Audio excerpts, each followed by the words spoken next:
அதே நேரத்தில் இந்த உரிமை தொகை 1000 ரூபாய் வழங்குகின்றீர்கள். அந்த உரிமை தொகை பேசுகின்ற போது அனைத்து அமைச்சரும் சொல்லுவது அவர்களுக்கு சேமிப்பாக இருக்கின்றது. ஆகையால் இந்த உரிமை தொகை அவர்கள் முழுமையாக இருக்கின்றது. அதையும் நான் வரவேற்கின்றேன். நாங்கள் அதை எதிர்க்கவில்லை. ஆனால் அதே நேரத்தில் நீங்கள் கவனத்தில் கொள்ள வேண்டிய காரணம் என்னவென்று சொன்னால், வேலை வாய்ப்புகள் குறைவாக இருக்கின்றது.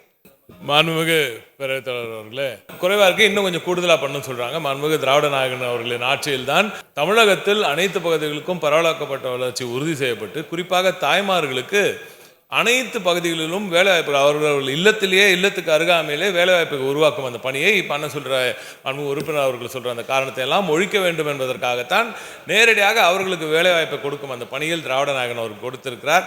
வெல்ஃபேர் மெஷர்ஸ் மட்டும் இல்லை, ஜாப்ஸையும் உறுதி செய்கிற ஒரு ஆட்சியாக திராவிட நாயகன் அவர்களின் ஆட்சி இருக்கிறது. தொடர்ந்து இந்த பணியை இன்னும் அதிகமாக செய்யும். அதே போல் வேலைக்கு செல்லும் அந்த பெண்களின் பாதுகாப்பை உறுதி செய்யும் விதமாகத்தான் தோழி விடுதல்கள், அதே போல் ஆங்காங்கே அந்த வேலை செய்யும் பெண்களுக்கு இப்போ நம்ம விடியல் திட்டத்தின் மூலமாக மிகப்பெரிய அடுக்குமாடி கட்டிடங்களை வழங்கி அங்கேயே அந்த பெண்கள் தங்கி வேலை செய்யும் அந்த வேலையெல்லாம் மாண்புமிகு திராவிட நாயகன் அவர்களின் அரசு செய்து கொண்டிருக்கிறது. எனவே பெண்களுக்கு வேலைவாய்ப்பு, பாதுகாப்பு இரளையும் உறுதி செய்யும் ஒரு மாபெரும் அரசாக திராவிட நாயகன் அவர்களின் அரசு திகழ்ந்து வருகிறது. தொழில்துறை அமைச்சர் மாண்புமிகு பேரவைத் தலைவர்களே, ஒரே ஒரு கூடுதல் தகவல், இப்படிப்பட்ட அந்த திட்டங்களை எல்லாம் கொடுத்து பெண்களுக்கு வேலைவாய்ப்பை வழங்கி, படிப்பை வழங்கி, வேலைவாய்ப்பை வழங்கி, இவ்வளவு திட்டங்களை திராவிட மாடல் அரசு பெண்களுக்காக செய்வதனால்தான் இன்று இந்திய அளவில் ஃபேக்டரிஸில் பணிபுரியும் பெண்களில் 41% ஒரே மாநிலம் தமிழ்நாட்டில் இருந்து மட்டும்தான் இருக்கிறார்கள் என்ற கூடுதல் தகவல். நிதியமைச்சர்.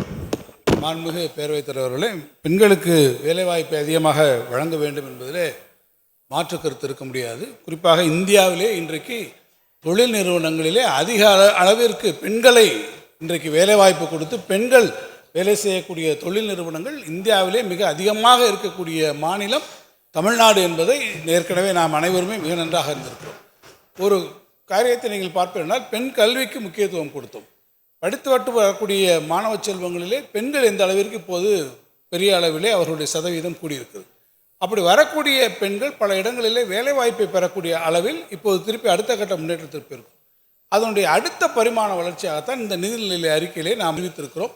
1 லட்சம் மகளிரை அடுத்த கட்டத்திலே நாம் தொழில் முனைவோராக போக வேண்டும். படித்திருக்கிறார்கள், வேலைவாய்ப்பை கொண்டு வருகிறார்கள், அடுத்தவர்களை தொழில் முனைவோராக வருவதற்கு நாம் இன்றைக்கு இந்த திட்டத்தை அறிவித்திருக்கிறோம். அதற்கு ஏறத்தாழ 225 கோடி ரூபாய் இந்த நிதிநிலை அறிக்கையிலும் நாம் அதற்கான திட்டத்திற்கான நிதி ஒதுக்கீட்டை நாம் கொடுத்திருக்கிறோம். அது மானியத்துடன் இருக்கக்கூடிய அந்த கடனும் நாம் இன்றைக்கு சொல்லியிருக்கிறோம்.